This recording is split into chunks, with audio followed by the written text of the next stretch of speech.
Welcome back. This is Lab 7.5, question number 1.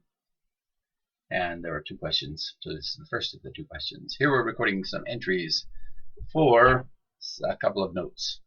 Upon Corporation accepted a note on October the 6th from Adam Upa for $9,900, and it's in replacement of a past due account. So on the 6th of October, we accepted a note receivable in exchange for an account receivable from Adam Upa for the amount of $9,900.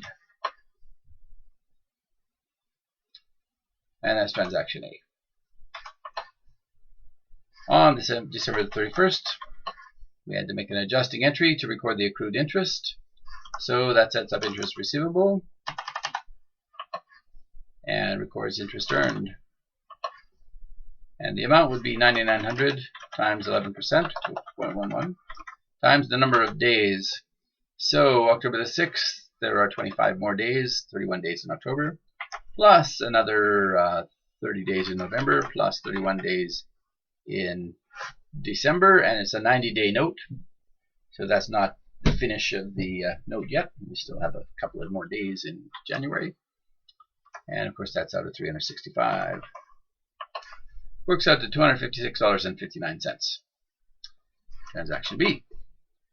And then also on the 31st of December, we closed the interest revenue account. So don't put that to a retained earning, because that's what I did and it was wrong. It actually goes to the income summary. So the 256.59, 256.59, 256.59, and get rid of that. And that was transaction C. Then on January the 4th, they upon received payment, Adam paid us for the principal and interest for the note dated October the 6th.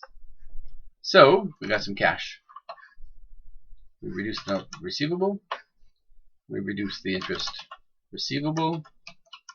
Oops, I need more room. I need to make an entry here. Interest receivable. It goes down, and then we have interest earned. Okay, so the note receivable is $9,900. The interest receivable is for the 4 days out of 365 in the new year. Whoops. No, that's not actually true. The interest receivable is this interest receivable up here. That goes away. And the remaining 4 days in January out of 365 times 0.11 times the 9,900. So the amount of interest earned in January 4 out of 365 times 11% times 9,900. Okay, so if we do the calculation, 9,900 is the amount of the note plus 0.11 times 90 days out of 365 gives us 268.52. I forgot to add the fact that we actually have to pay the 9,900 as well.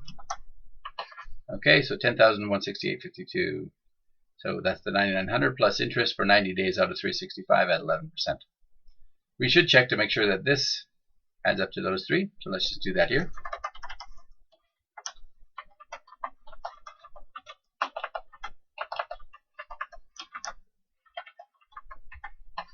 It does add up to the same amount. So leave that there. Won't like having it there, so let's delete it and get it out of there. Alright, that's transaction D. Transaction E, April the 1st, April Fool's Day. We accepted a $4,000 60-day note from Jack Tasker. So once again, notes go up. Accounts receivable from Jack Tasker. Oops, that's McAllister. We don't want to give credit to McAllister or Adam. Okay, let's be careful here. Click on tax. There we go, Tasker. It's $4,000. The note receivable goes up. The $4,000 accounts receivable goes away. And then on the last transaction, it says determine the date that transaction E matures and record the entry to show the calculation. So that's 60 days from April the 1st. So in April there are 30 days, so that's 29 days plus 31 days in May, May the 31st.